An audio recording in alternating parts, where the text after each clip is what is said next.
আজকে একটা ব্যাপার ঘটেছে রায়হান রাফি, দেব আর জিতকে কেন্দ্র করে। তোমরা অনেকে জানো বা জানো না, সেটা নিয়ে ভিডিওতে ক্লিয়ার তোমাদেরকে জানাবো জিনিসটা কি হয়েছে। তো hello friends, welcome to the new episode of my channel. আমি মৈনাক আর আপনারা দেখছেন মৈনাক এক্সপ্লেন্ড ইউটিউব চ্যানেল। তো রায়হান রাফি একটা ইন্টারভিউ দেন তানভীর তারেকের চ্যানেলে, আমি তার লিঙ্ক দেবো ডেসক্রিপশান বক্সে, তোমরা সেখান থেকে ভিডিওটা দেখতে পারো। সেখানে রায়হান রাফি জাস্ট একটা কথা বলে, আমি 2 সুপারস্টারকে নিয়ে একটা সিনেমা বানানোর প্ল্যান করছি, এরকম একটা বলে। আমি যেটুকু শুনলাম, মানে অনেক বড় ইন্টারভিউ, আমি গোটাটা শুনিনি, আমি কেটে কুটে ইন্টারভিউটা দেখলাম। তো সেখানে এই কথাটা জাস্ট ক্লিয়ারলি বলা হয়।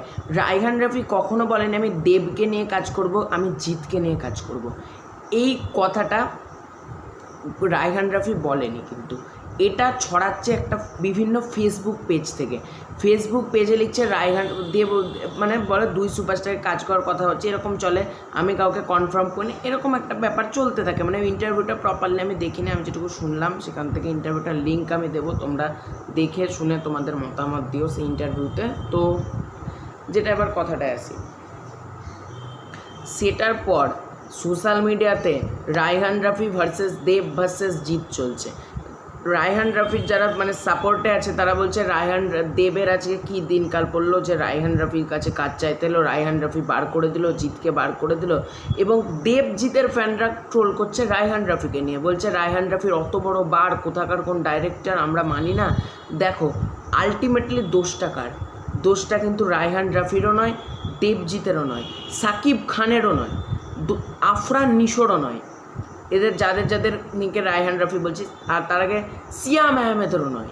রায়হান রাফি যাকে নিয়ে কাজ করেছে, দোষটা ফেসবুকে যারা কন্টেন্ট লেখালেখি করে, দোষটা হলো তাদের, দোষটা তাদের।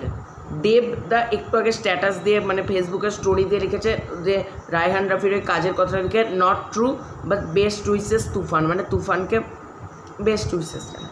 এটা দেবদা জানিয়েও ছিল, আমি বললামও যে দেবদা কিন্তু জানাবে, কারণ দেবদা একজন খুব হাম্বল মানুষ, ঠিক আছে? ওনার মতন এত ভালো মানুষ হয় না, আমি যেটা মানে উনি ভীষণ হাম্বল, মানে সিনেমাতে যেরকম তিনি করে, তিনি রাজনীতিতে বলো কি তোমরা যেটা বলো যে ব্যবহার, দেবদা খুব হাম্বল মানুষ। আমি দেবদার সঙ্গে তো পার্সোনালি আমি কোনো মিট করিনি, কিন্তু যারা মিট করেছে তাই দেবদা কোনো খারাপ কথা কিন্তু একবারও লেখেনি রায়হান রফিকে নিয়ে। আর তোমরা যদি বলো দেবদা কোনো খারাপ কথা লিখেছে, দেবদা কোনো খারাপ কথা লেখেনি। এই যে ঝামেলাটা লাগানোর জন্য মূল দায়ী হলো ফেসবুক পেজ। বিভিন্ন ফেসবুক পেজে এইরকম বিভিন্ন মানুষকে উস্কে ঝামেলা পাকানোর চেষ্টা করা হচ্ছে। আলটিমেটলি রায়হান রাফি নিজের মতন বক্তব্য দিয়েছেন, দেবদা যখন চোখে পড়েছে ওই কথাটা, দেবদা লিখেছে এটা সত্যি না, ব্যাস এখানেই মিটে যাওয়া দরকার ছিল। কিন্তু দোষটা আমি বলছি বাংলাদেশ থেকে আসছে না ইন্ডিয়া থেকে, বেশিরভাগ দোষ আছে কিন্তু এখানে ইন্ডিয়ার মানে ওয়েস্ট বেঙ্গলের অডিয়েন্সের। ওয়েস্ট বেঙ্গলের অডিয়েন্স আসলে এমন একটা হিপোক্রিট অডিয়েন্স, আমি নিজে ওয়েস্ট বেঙ্গলের কথা বলছি, তারা জীবনে বাংলা সিনেমা পয়সা খরচা করে দেখতে যায় না, বরং উল্টে যেখানে ভালো ভালো সিনেমা তৈরি হয় তাদেরকে নিয়ে খিল্লি করে ওয়েস্ট বেঙ্গলের দর্শক। সেটা কিন্তু বাইরের দর্শক করে না, মেন কিন্তু ওয়েস্ট বেঙ্গলের দর্শক হিপোক্রিট। তাই আমি তাদের জন্য মানে খুব খারাপ লাগে যে তারা কী করছে। আলটিমেটলি যখন দেবদা সিনেমা আনে খাদান, সেটাকে নিয়েও তারা ট্রোল করে, যখন জিতদা চেঙ্গিস আনে সেটাকে নিয়েও তারা ট্রোল করে, যখন সাকিব খান দ্য মেগাস্টার সাকিব খান তুফান আনে তাকে নিয়েও ট্রোল করে। এরা জাস্ট একটা টপিক খোঁজে, টপিকটার মাধ্যমে ঝামেলা করা। এখানে মেগাস্টার সাকিব খান একটা বড় নাম, ঠিক আছে, সেই নামটাকে ভ্যালু হিসেবে ইউজ করে। দেবজিৎ একটা বড় নাম, সেই ভ্যালু সেই ব্র্যান্ডটাকে ইউজ করে কিন্তু তারা এটা করছে। তাই বিভিন্ন ফেসবুক পেজের কথায় প্রলোভিত হয়ে যাকে তাকে যাতা বলো না। আমি রায়হান রাফির সাপোর্টে যারা আছে তাদেরকেও বলবো, প্লিজ দেবদা জিদ্দার এতে কোনো দোষ নেই, বিশ্বাস করো। দেবদা জিদ্দা এটা কিচ্ছু জানে না, এটা ফেসবুক পেজের কথা। তোমরা পেজের অ্যাডমিনকে যাতা কমেন্ট করো, আমি এটা বলছি, তোমরা পেজের অ্যাডমিনকে বলো। দেবদা জিদ্দার এতে কোনো দোষ নেই। সেম দেবজিতের ফ্যানদেরকেও আমি এই কথাটা বলবো, বিশ্বাস করো রায়হান রাফির এখানে 1%ও দোষ নেই।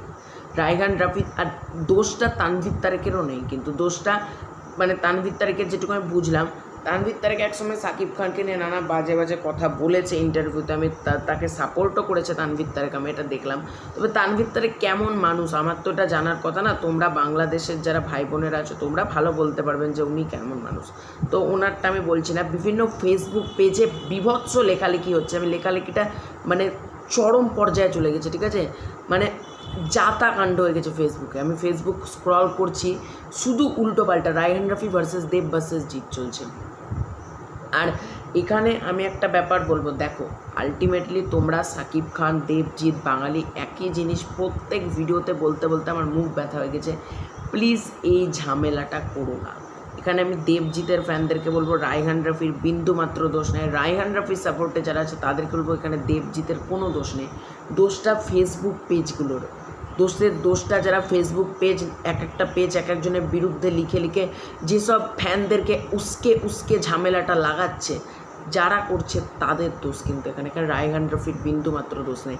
রায়হান রাফি একজন বেস্ট ডাইরেক্টর আমার মতে, বাংলাদেশের যদি কোনো বেস্ট ডাইরেক্টর হয়ে থাকে, আমি যাদেরকে বেস্ট মনে করি রায়হান রাফি, ভিকি জায়েদ, এই দুজন হলো বেস্ট আমার কাছে, রায়হান রাফি আর ভিকি জায়েদ। এদের কাজ আমার দুর্ধর্ষ লাগে, ভিকি জায়েদের নাটক, ওয়েব সিরিজ এগুলো আমি দেখি, খুব ভালো লাগে।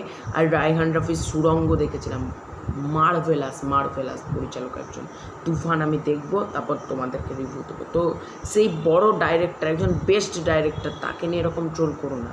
আমি খারাপ লাগছে বলে ভিডিওটা করতে বাধ্য হলাম। আর মেগাস্টার সাকিব খানের এতে অপমান হচ্ছে, সেটা তো বলতে বললাম, মানে বাধ্য হলাম যে তোমরা এই নোংরামিটা বন্ধ করো। এটা আলটিমেটলি দেবদা জিদ্দার কিন্তু কোনো দোষ নেই, এবং রায়হান রাফিরও কোনো দোষ নেই।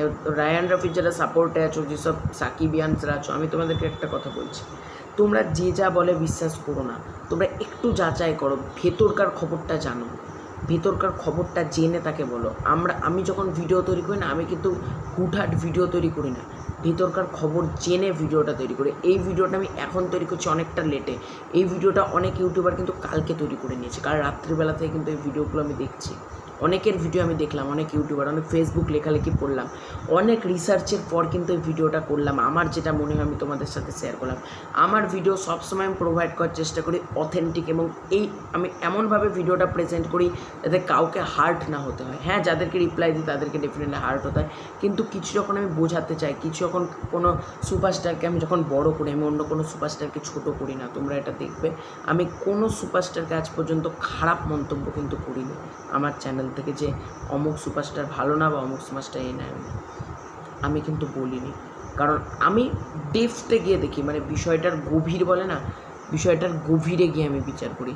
তার জন্য হয়তো আমার ভিডিও একটু লেন্দি হয়, আমার ভিডিও একটু দেরিতে আসে, কিন্তু আলটিমেটলি তোমরাও এটা করো, দেখো ভালো হবে। তোমরাও চেষ্টা করো না, একটু ডেপথে গিয়ে ভিডিওটা দেখবো, মানে ডেপথে গিয়ে ভাববো যে কী হচ্ছে আলটিমেটলি। তোমরা যে যা বলে বিশ্বাস করো না। তানভীর তারেক তিনিও কিন্তু একটা সুবিধাভোগী লোক, আমি মানে যেটুকু ওনার সম্পর্কে জানি, আমি তো পুরোটা জানি না, আবার বললাম তোমরা বাংলাদেশি ভাই বোনেরা যতটা জানো, কিন্তু উনি একজন সুবিধাভোগী লোক কিন্তু তানভীর তারেকজি, ঠিক সেরকমই। কিন্তু ফেসবুক পেজগুলো তোমরা যেভাবে লাইক করছো, কমেন্ট করছো, রিয়াক্ট দিচ্ছ, অ্যাংরি রিয়াক্ট, হাহা রিয়াক্ট, এগুলোর মাধ্যমে তুমি পেজটার কতটা রিচ করছো তোমরা নিজেরাই জানো না।